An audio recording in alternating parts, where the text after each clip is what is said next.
नमस्कार, मैं हूं इंद्र मोहन। सुशांत सिंह राजपूत के मामले में सीबीआई को जांच सौंप दी है सुप्रीम कोर्ट ने।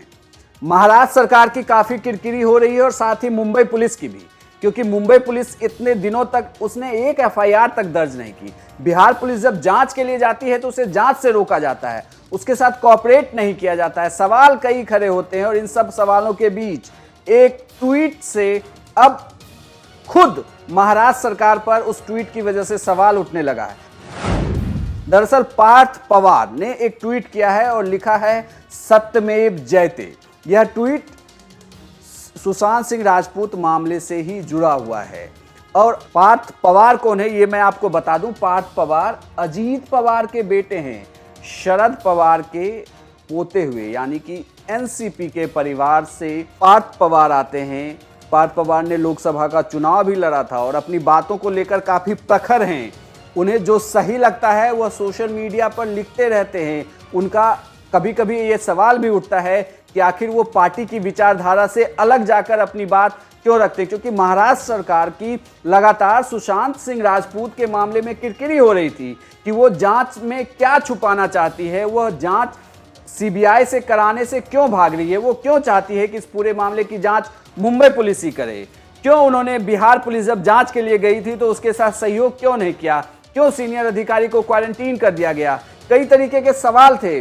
लगातार महाराष्ट्र सरकार पर उंगली उठ रही थी और अजीत पवार के बेटे ने अब जब सीबीआई को जांच सौंप दी गई है तो उन्होंने सत्यमेव जयते लिखकर यह बता दिया है कि सुप्रीम कोर्ट का जो फैसला है सुशांत सिंह राजपूत के मामले में वह बिल्कुल सही है और महाराष्ट्र सरकार जो उन्होंने अभी तक जो भी कदम उठाया वह गलत है। ऐसे में यह भी सवाल उठता है कि पार्थ पवार क्या बीजेपी में चले जाएंगे। इसके पहले भी इस तरीके के सवाल उठते रहे कि पार्थ पवार ने राम मंदिर को लेकर भी अपनी बात रखी थी। पार्थ पवार लोकसभा का चुनाव भी लड़ चुके हैं। उस समय भी ये बात कही जा रही थी कि क्या वो बीजेपी में शामिल हो सकते हैं, क्या वो बीजेपी का दामन थाम सकते हैं। इस तरीके के ट्वीट के मायने क्या हैं, क्यों वो इस तरीके की बातें करते हैं, जबकि पार्टी की विचारधारा सरकार चलाने के लिए बिल्कुल अलग है। महाराष्ट्र में शिवसेना के साथ एनसीपी और कांग्रेस का गठबंधन है।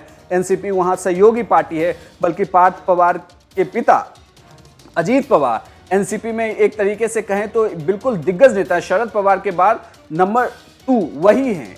और उन्होंने एक समय वो भी था जब उन्होंने देवेंद्र फडणवीस के साथ सरकार बना दी थी और उसमें उप मुख्यमंत्री थे। हालांकि अभी भी वो महाराष्ट्र सरकार में उप मुख्यमंत्री हैं। ऐसे में पार्थ पवार के इस ट्वीट से सवाल कई उठते हैं कि आखिर पार्थ पवार कहना क्या चाहते हैं। क्या वो महाराष्ट्र सरकार जिस तरीके से इस पूरे मामले में चुप्पी साधी हुई थी, या वो जांच से बच रही थी, वो सीबीआई जांच नहीं चाहती थी, उस पर सवाल उठा रहे हैं, या अब जो सीबीआई जांच होने वाली है उससे लेकर वो खुश हैं।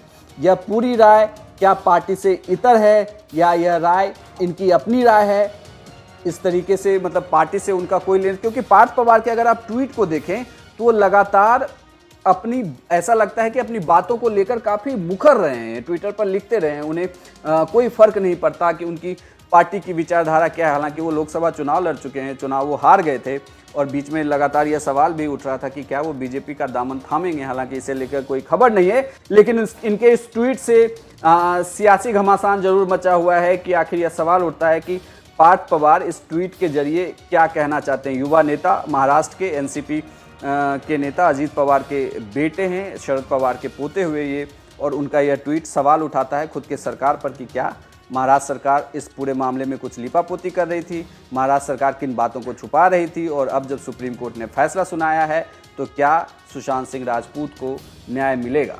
बहुत सारे सवाल पार्थ पवार के इस ट्वीट से उठते हैं। हमारी भी लगातार नज़र बनी हुई है इस खबर पर। जो भी अपडेट होगा हम आपको सबसे पहले बताएंगे।